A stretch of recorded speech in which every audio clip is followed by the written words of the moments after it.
Insan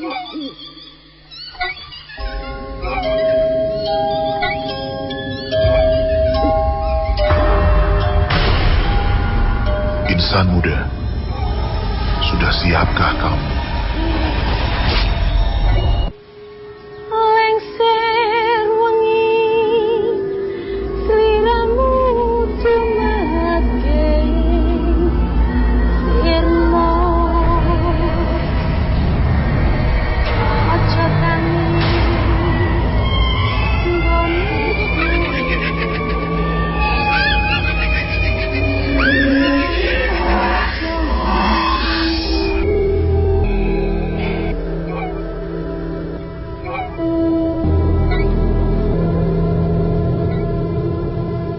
Assalamualaikum warahmatullahi wabarakatuh.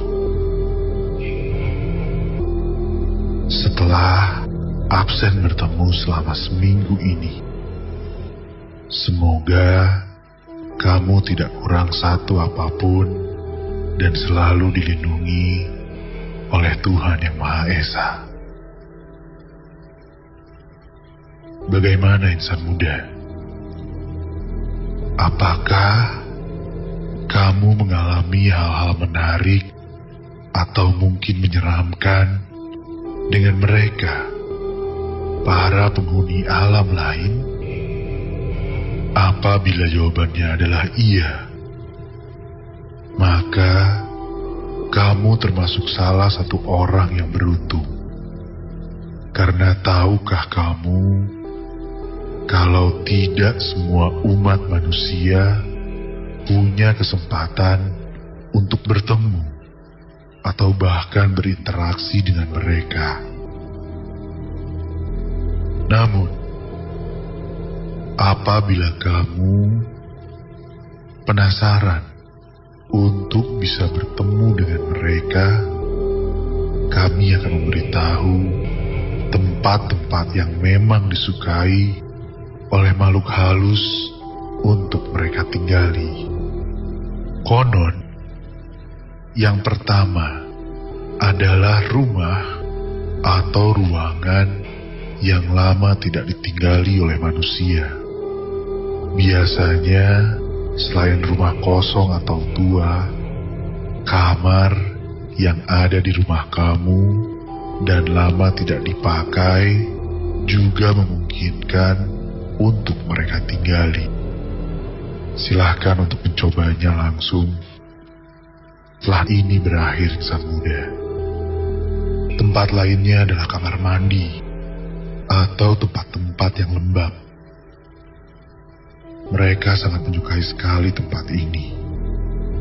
Sedikit tips untuk kamu, yaitu jangan pernah mematikan lampu kamar mandi saat malam tiba dan saat penghuni rumah semuanya tertidur, karena sangat mungkin mereka akan singgah ke tempat lembab dan gelap, bahkan tidak menutup kemungkinan untuk menetap di sana.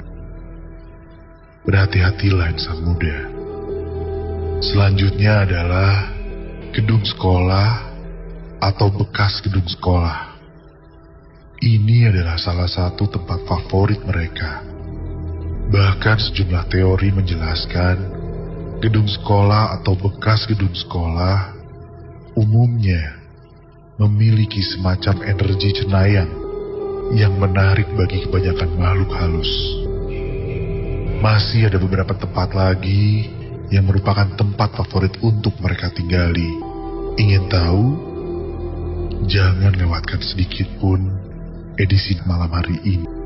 Sekarang, mari kita dengarkan pengalaman insan muda yang pertama untuk malam Jumat ini. Ingat satu hal, jangan pernah dengerin sendirian.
Perceraian kedua orang tuaku membuat aku harus ikut salah satu dari mereka. Dan aku diputuskan harus ikut dengan ayah. Keluar dari rumah yang selama ini kami tempati bersama ibu. Karena ayah telah mendapatkan sebuah rumah kecil di daerah utara kota Bandung. Tepat seminggu setelah kami menempati rumah baru itu, ayahku mendapatkan tugas untuk mengikuti pelatihan bisnis di Garut selama seminggu. Ayah pun menyarankanku untuk tinggal sementara dengan ibuku. Lucunya, ibu pun sedikit memaksa aku untuk tinggal bersamanya. Tapi tentu saja aku menolak permintaan mereka. Lagi pula tidak masalah bagiku untuk ditinggal sendirian di rumah. Tapi untuk menenangkan hati ibuku, aku pun bilang akan mengunjungi beliau sekali waktu. Sampailah pada hari itu. Saat itu jam 10 malam. Aku baru sampai di rumah setelah menyempatkan diri mengunjungi ibu di rumahnya. Aku langsung mandi dan siap-siap untuk tidur. Aku membaringkan diriku di tempat tidur dan berkata, ya Allah, enak banget. Selagi aku mencari posisi untuk tidur, tiba-tiba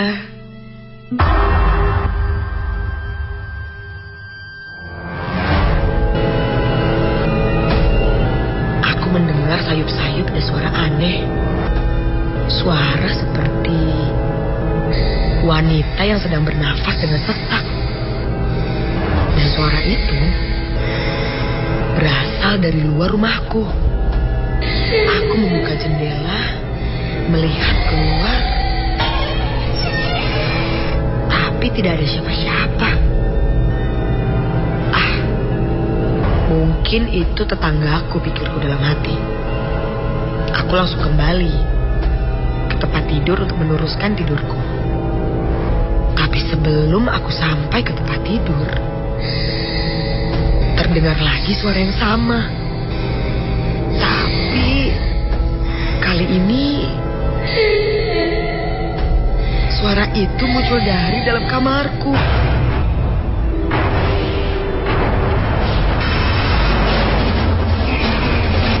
Bulu kuduku kontan berdiri.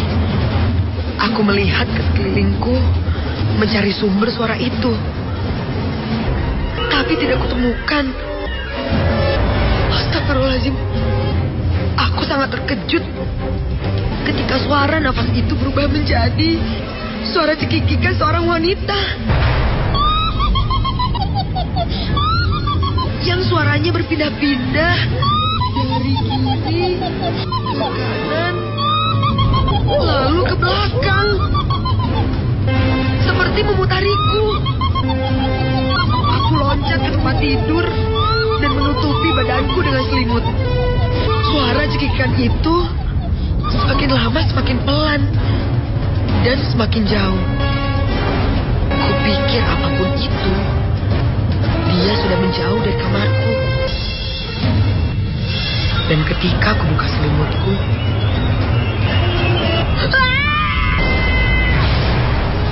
aku melihat ada sesosok wanita yang duduk di pinggiran tempat tidurku. Rambutnya panjang dan terurai tidak beraturan. Bajunya putih kumal kecoklatan. Aku pun loncat menjauh. Siapa kamu? Mau apa kamu? Pergi dari sini. Pergi. Pergi. Sosok wanita itu pun hanya diam, tidak bergeming.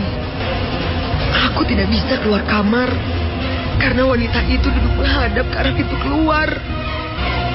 Dan tiba-tiba saja wanita itu menggerakkan kepalanya menoleh kepadaku. Tapi itu bukan menoleh. Astagfirullahaladzim. Kepalanya berputar 90 derajat. Bisa kulihat. Matanya berwarna putih. Wajahnya lebam. Dan mulutnya mengeluarkan cairan berwarna hitam. Astagfirullahaladzim. Astagfirullahaladzim. Ucapku dengan maksud mengusir makhluk itu. Kali ini makhluk itu berdiri dan dia tertawa. Suaranya membuat badanku lemas. Jantungku seperti hilang. Dan ketika dia berjalan mundur dari hadapanku, dengan sekuat tenaga aku lari keluar kamar, keluar rumah, dan berteriak, "Tolong!" Sampai di depan aku menabrak seseorang yang berpakaian hitam. Dan aku tidak ingat lagi kejadian setelahnya.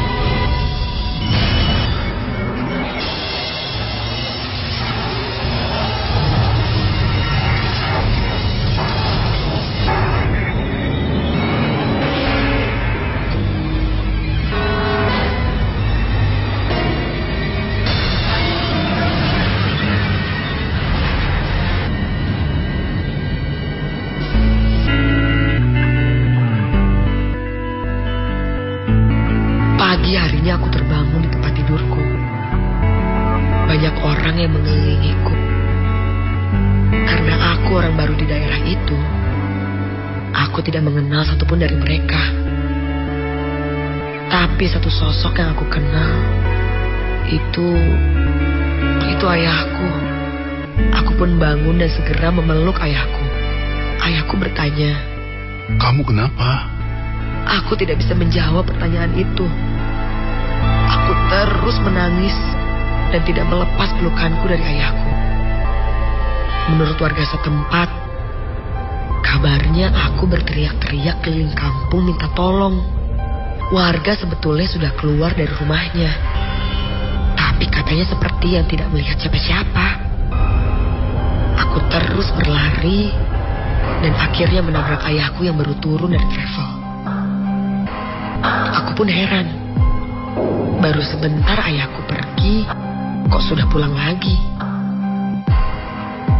Ternyata ketika sedang mengikuti pelatihan di Garut, dia ditelepon ibuku, dan ibuku menyuruhnya cepat pulang karena ibuku khawatir dengan aku yang tinggal sendirian dan tidak mau tinggal di rumahnya. Selain itu, ibuku melihat ketika sedang berkunjung ke rumahnya, dia melihat aku tidak sendirian. Aku terus ditemani oleh wanita yang terus berada di dekatku. Sontak aku menangis dan mengajak ayahku untuk segera pindah rumah. Besoknya, aku pun segera membereskan barang-barang dan mencari kontrakan baru. Sedangkan rumah itu dibiarkan kosong. Karena ayahku tidak ingin ada lagi yang merasa terganggu dan mengganggu.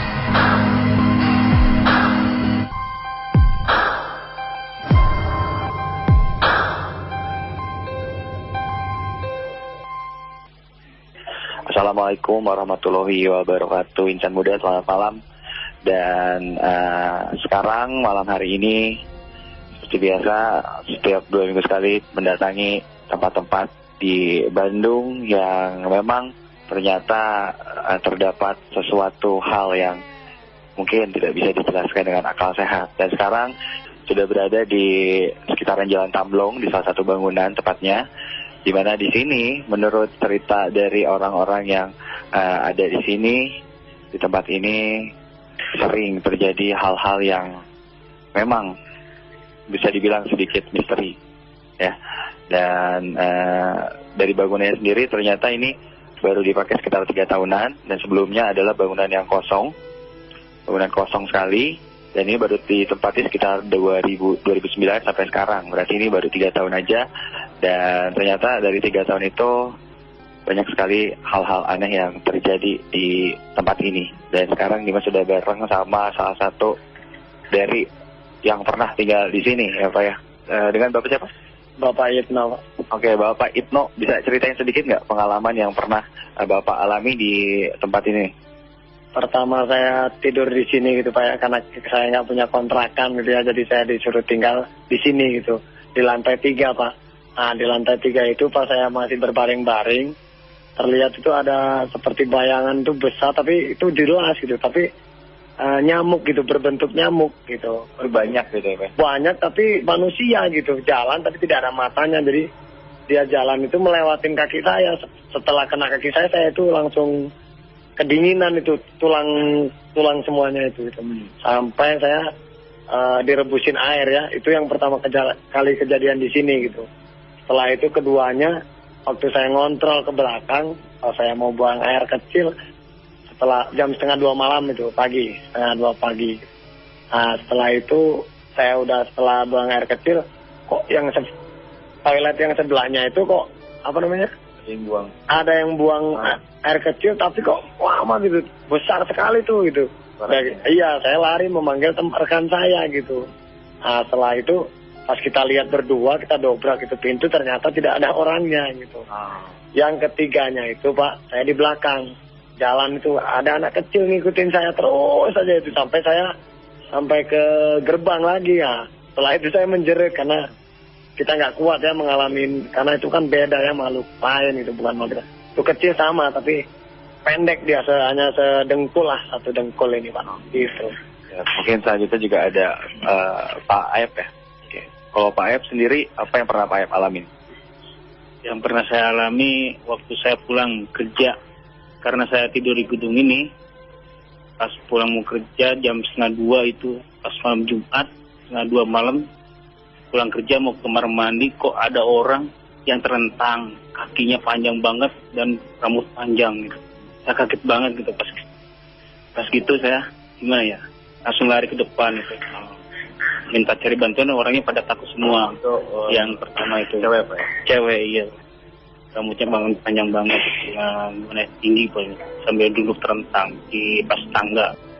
Nah, selanjutnya juga ada dari yang mungkin sekarang sudah bekerja di sini juga ya Pak ya. Dengan Bapak siapa? Diki. Oke, kalau Pak Diki sendiri, apa yang pernah Bapak Diki rasakan? Saya hampir tiap malam Pak, kalau lihat bayangan itu udah tiap malam pasti ada. Cuman kalau wujud, ada pernah 2 kali lihat yang tinggi, hitam, ada sekitar 3 meter lah tingginya. Terus ada perempuan, mukanya rata putih. Mukanya rata? Iya, mukanya rata putih. Putih banget itu. Itu di lantai 3. Lantai 3 sama lantai 2. Terus satu waktu saya pernah ketika udah sholat malam tuh tiduran di musola, badan saya diangkat badan saya diangkat. Jadi berada di atas layang gitu? Iya, langsung diangkat. Saya pikir apa gitu kan, saya giniin aja pakai tangan. 2 kalinya badan saya langsung diangkat. Kalau bayangan-bayangan sih hampir tiap malam sih. Tiap malam ada ya. Terima kasih Bapak ya. Saya tadi dari pengalaman yang pernah ada di sini, mungkin emang ternyata bisa dibilang di sini sedikit jahil ya. Penghuni di sini ya, sering menampakkan dan segala macam. Dan sekarang Dimas pengen tanya langsung sama mungkin Dimas sudah ada Mas Yuda. Selamat malam Mas Yuda. Selamat malam. Mas Yuda ini akan menjelaskan apa sih sebenarnya yang ada di gedung ini? Awal mulanya sih ada penghuni lama, tapi kemudian meningkat waktu ada kayaknya sih lebih ke perebutan antara waris ya, untuk saling nguasain. Nah itu akhirnya jadi kayak ya perang saudara, jadi akhirnya jadi yang tadinya biasa aja menjadi megaloma. Jadi dia merasa terangkat, jadi dia nggak rela ada orang lain mengisi tempat ini. Ya, mungkin pas selama dikosongkan si makhluk itu emang menguasai ini. Pas dihuni seperti ini, mereka agak sedikit tidak mau gitu. Betul. Jadi dia menolak keberadaan kita. Tapi di sini dia terlihat mulai panik, dia mulai belakangan ini mulai banyak mengganggu karena dia sudah mulai terasa nggak nyaman ya. Jadi dia mengganggu dengan segala macam bentuk. Basically dia mungkin lebih berupa siluman ya, mungkin jadi-jadian. Jadi dia bisa merubah bentuk apapun, tapi dia lebih ke itu mungkin merasa kekuasaan dia diganggu. Nah, tapi aku lihat kalau kita tetap bertahan, mungkin dalam 1-2 tahun dia udah menyingkir dengan sendirinya. Enggak. Nanti juga sama Mas Yuda juga kita akan berkeliling dari tempat ini mungkin ke tempat-tempat yang pernah dialami sama teman-teman yang ada di sini. Nanti kita bakal lihat seperti apa. Dan di sini juga ada satu orang yang ternyata ingin mencoba nyalinya untuk mengetahui ada apa sebenarnya tempat ini ya. Dengan siapa? Dan B. Oke. B, kalau tadi udah dengar cerita-ceritanya nih ya, mungkin lo agak sedikit jadi ngedrop atau gimana nggak nih?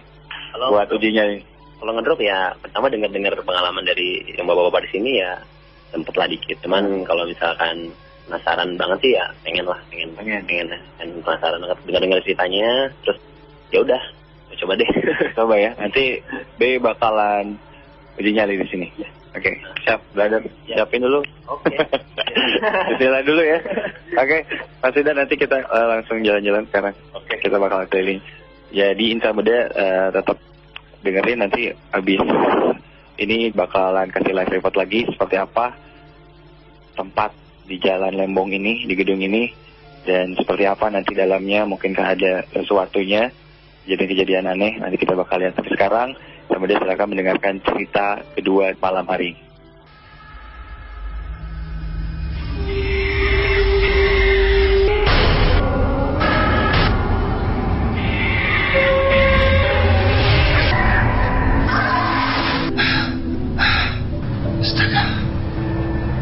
Hanya mimpi buruk. Aku melihat keluar kaca mobil, namun tak nampak apapun. Hanya jalanan hutan yang gelap saja.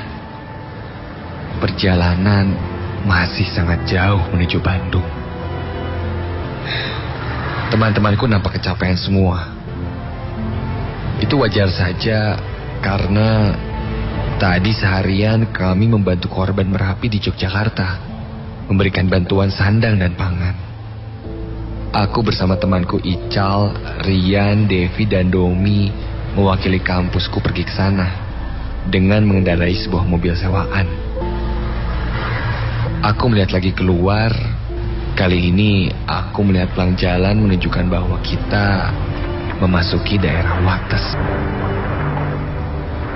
Masih sangat jauh menuju Bandung.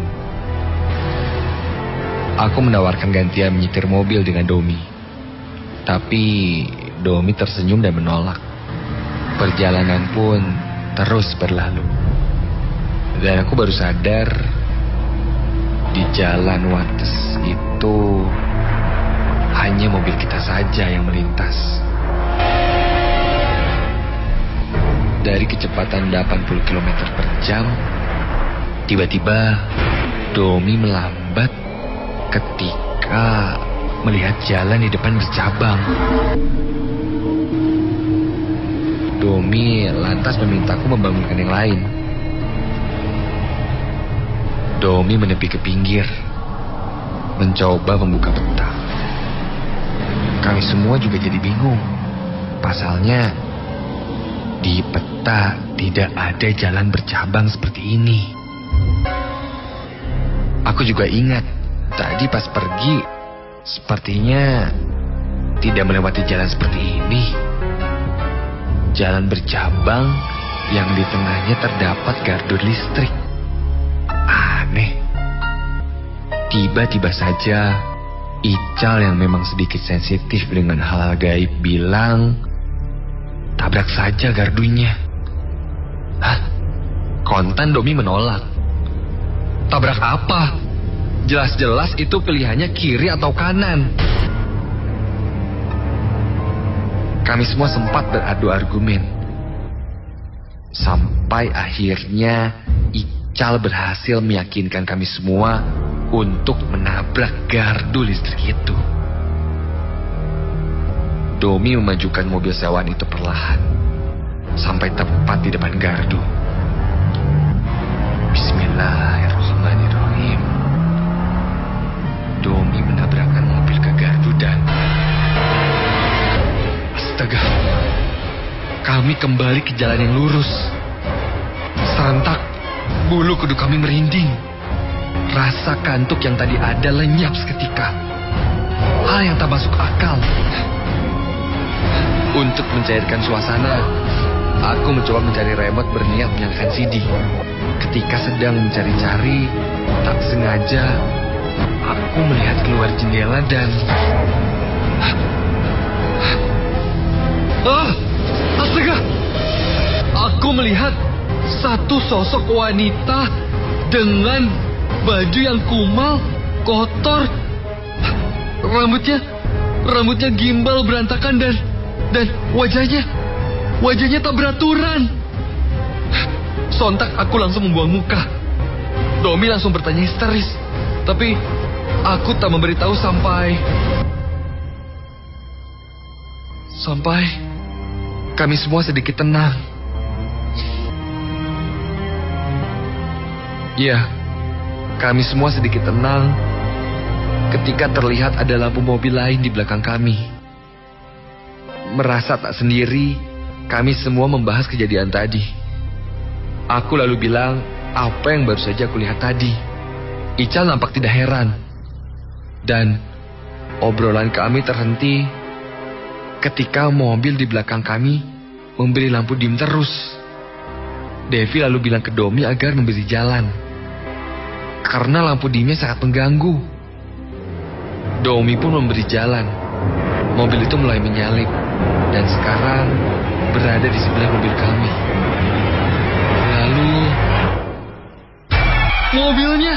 mobilnya hilang. Mobilnya hilang setelah berpapasan dengan mobil kami. Astagfirullah, kami semua terdiam. Aku membaca bacaan doa yang aku hafal. Aku berharap ini hanya mimpi buruk.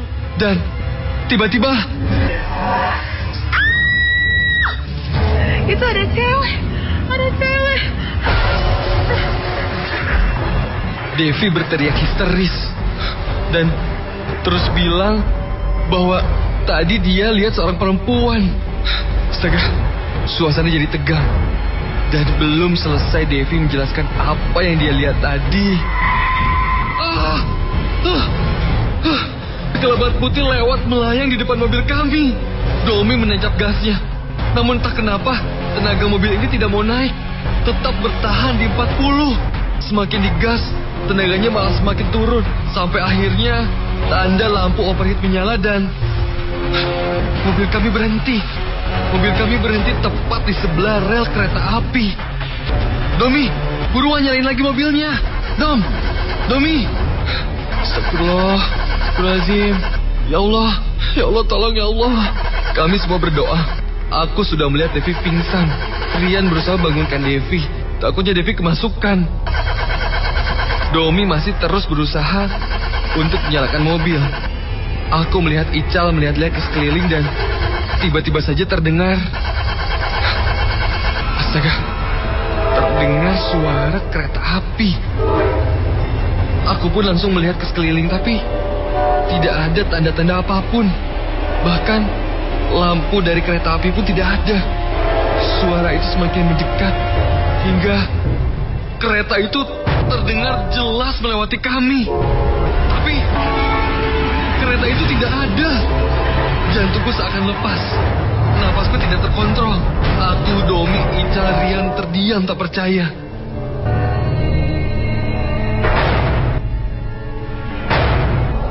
Sampai pagi hari kami berada di sana. Matahari sudah terbit. Segarnya udara pagi terasa menenangkan. Aku keluar mobil dan teman-temanku yang lain masih tertidur di dalam. Dari jauh aku melihat seorang bapak tua menyeberang rel, membawa karung berisi rumput yang dipanggul di punggungnya. Aku menghampiri bapak itu dan bertanya, sebenarnya apa misteri yang tersimpan di jalan Wates ini? Bapak itu hanya menjawab, di sepanjang jalan ini angker, dan jangan pernah berkendaraan dengan jumlah orang ganjil melewati Wates.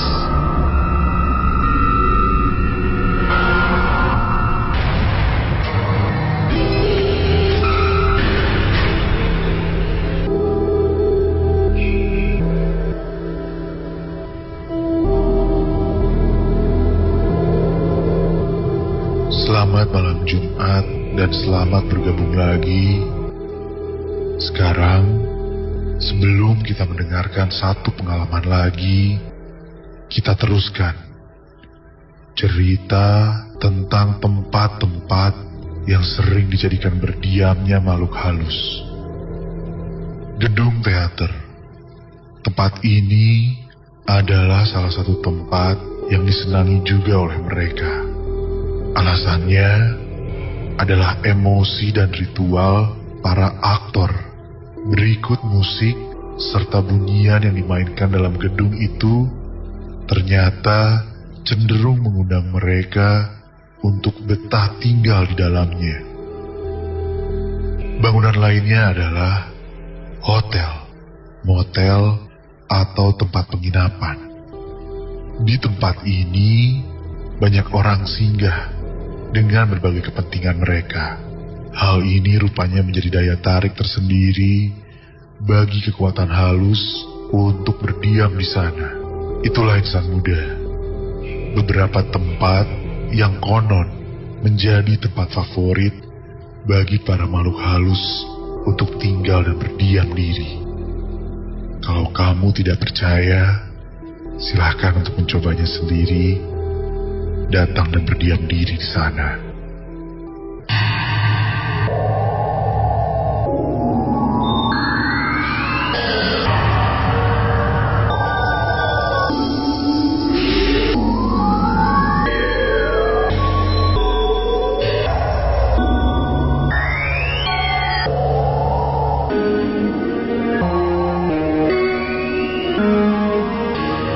Yang paling aku suka dari kota Bandung ini, apalagi kalau bukan suasana malam harinya. Selain udara yang sejuk, aku suka sekali berputar-putar sendirian menggunakan mobilku di saat suasana hatiku sedang suntuk. Selain itu, suasana jalan yang lenggang dan dekat kemana-mana makin membuatku cinta dengan kota ini dibandingkan kota asalku Jakarta. Tapi ada satu kejadian yang cukup membuatku berpikir dua kali saat aku ingin menjalankan mobilku yang satu ini. Aku masih ingat sekali kejadian itu.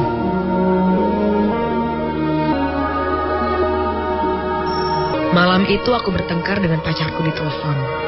Karena kesal, aku langsung pergi menggunakan mobilku untuk berkeliling. Aku ingat, waktu itu aku meninggalkan kosanku di sekitar Cimbuleuit sekitar pukul jam 11 malam.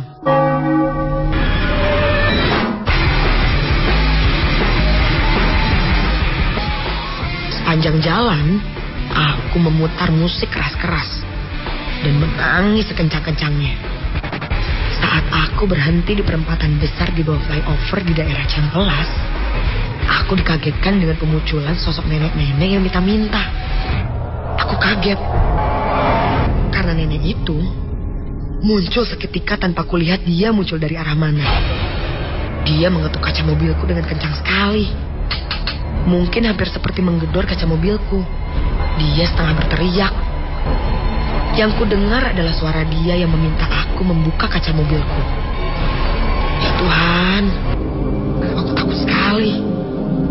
Nenek itu mukanya menyeramkan. Rambutnya putih panjang. Dan dia menggunakan tongkat untuk menahan tubuhnya yang bungkuk. Dia juga menggunakan baju hitam panjang sebatas mata kaki. Karena aku takut, aku coba untuk tidak melihatnya. Aku hanya memberikan tanda kalau aku tidak akan memberikan apa-apa. Kemudian ku kencangkan suara tep mobilku. Memang tidak ada kendaraan di sekelilingku malam itu. Hanya ada mobilku di perempatan itu. Sambil ketakutan, aku terus melihat ke arah lampu trafik, menunggu lampu hijau menyala. Dan seketika lampu hijau menyala, aku menginjak pedal gas dalam-dalam dan melaju kencang. «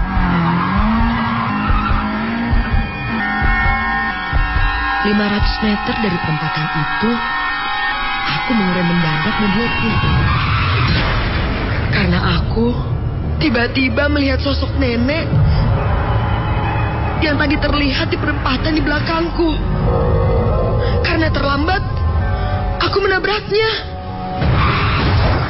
Ku hentikan mobilku.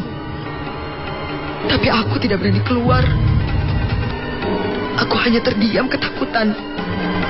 Ku lihat kanan dan kiriku, sepi. Karena tidak tega, aku akhirnya memberanikan diri untuk turun dan mengecek kondisi nenek tadi. Saat aku turun dan melihat ke depan mobilku, nenek itu tidak ada. Sosok yang tadi aku tabrak tidak ada. Tanpa pikir panjang, aku kembali masuk ke mobilku. Aku pacu kembali mobilku cepat. Aku berbelok ke kiri ke arah jalan Wastu Kencana. Dan belok ke kiri lagi ke arah sebuah universitas ternama di daerah Taman Sari. Sampai di situ, masih tidak ada hal aneh yang terjadi. Sampai akhirnya di dekat kebun binatang, aku mendengar suara aneh di mobilku. Aku mendengar ada suara tawa perempuan dari arah kursi belakang. Disusul dengan suara seorang perempuan yang berkata, "Jangan ngebut-ngebut nyetirnya, Nek." Sumpah, suara itu terdengar jelas sekali. Apa ini? Ada apa ini? Kenapa ketika aku menoleh ke belakang, tidak ada satupun orang duduk di situ? Aku seketika menghentikan mobilku. Aku langsung keluar dari mobilku. Aku berlari ke sebuah toko yang masih buka di situ. Tepatnya di depan sebuah bank pemerintahan. Aku minta tolong kepada seorang laki-laki yang menjaga toko itu. Dengan muka keheranan, dia bertanya apa yang terjadi. Aku ceritakan kejadian barusan. Dan dia hanya diam kebingungan. Dia kemudian bilang kalau aku jangan panik. Karena kalau aku panik, dia bilang aku bisa celaka sendiri. Setelah 10 menit aku di situ dan merasa lebih tenang, aku langsung kembali ke mobilku. Ku cek kembali mobilku ditemani oleh bapak pemilik warung itu. Setelah aku memastikan tidak ada apa-apa, aku mengucapkan terima kasih dan langsung pergi. Aku mengambil jalur Dago untuk langsung kembali ke kosku.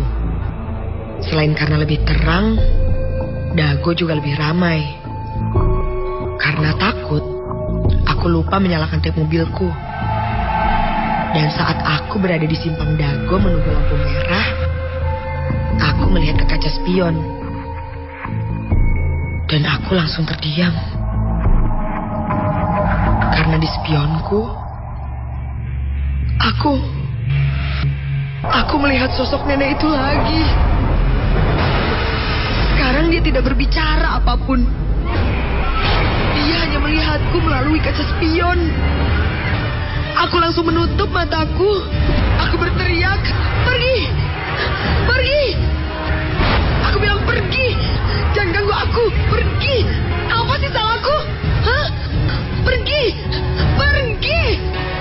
Saat aku berteriak-teriak, aku mendengar sekilas kaca mobilku digedor-gedor. Ada beberapa pengendara motor yang berdiri di sebelah mobilku. Aku juga mendengar suara klakson mobil dari arah belakang mobilku. Setelah aku tersadar, aku pun memajukan mobilku ke arah restoran cepat saji yang ada di Simpang Dago. Aku sekarang dikerumuni oleh orang-orang. Tapi sekilas, aku melihat nenek tadi berjalan menjauh. Dia meninggalkan kerumunan. Dan aku pun kemudian menelpon sahabatku Intan untuk menyusulku. Kurang lebih 15 menit, akhirnya Intan datang dan menjemputku. Kami berdua langsung pulang ke kosan. Di jalan aku menceritakan semuanya. Dan saat aku sampai di kosan, tiba-tiba aku melihat wajah Intan pucat sekali. Saat aku tanya kenapa, dia hanya menggelengkan kepala. Aku tanya lagi, dia tetap menggelengkan kepala. Sampai saat aku masuk kamar, dia pun ngotot ingin tidur denganku malam ini. Esoknya saat bangun, Intan bercerita kalau tadi malam dia melihat sosok nenek aku ceritakan ada di kursi belakang. Dia terus memperhatikan dirinya sambil tersenyum.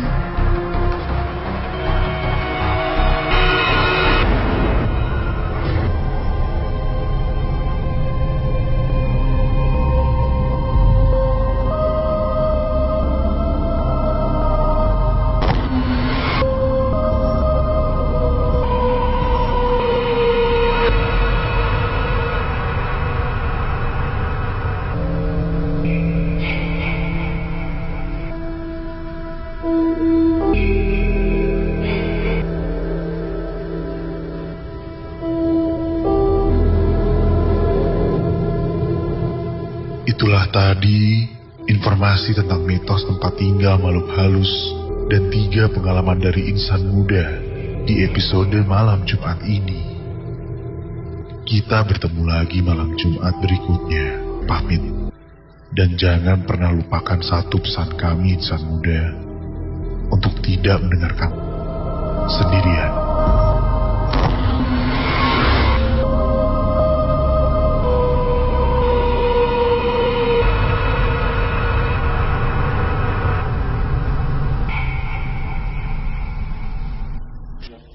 Insan muda, Assalamualaikum warahmatullahi wabarakatuh. Dan sekarang masih di Jalan Lembong, tepatnya di satu gedung, dimana tadi kita udah tanya-tanya, ternyata banyak banget hal-hal aneh di sini. Dan tadi juga kita udah meninggalkan satu peserta uji nyali untuk berdiam di lantai 3 ini. Dan ternyata peserta kita terpaksa harus gagal untuk hari ini. Langsung aja kita tanya, apa sebenarnya yang dilihat dari Bay? Oke. Selamat malam, Bay. Malam. Jadi lo sekitar cuman berapa ya? 4-5 menit udah ngerasain, akhirnya di menit ke-8 udah nyerah ya? Bay, apa aja sih yang lo lihat di sini, di lantai paling atas dari gedung ini, dimana isinya tuh seperti gudang ya, banyak barang-barang yang nggak kepake. Juga ada meja biliar, terus ada satu toilet juga, di mana toilet di situ tuh nggak kepake, udah nggak kepake, bisa dibilang belum pernah dipakai, malah diisi gudang-gudang.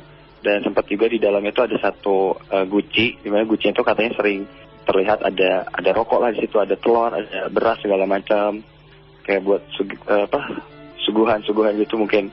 Terus di sini juga banyak dan map nggak terpakai, arsip ya nggak terpakai. Dan emang bener di situ emang udah nggak pernah ditinggalin, di lantai ini jarang terjamah lah istilahnya sama insan muda. Dan akhirnya Bay di sini dengan posisi menghadap ke arah kamar mandi atau toilet ya. Nah sebenarnya apa yang dilihat sama Bay, bisa diceritain nggak nih?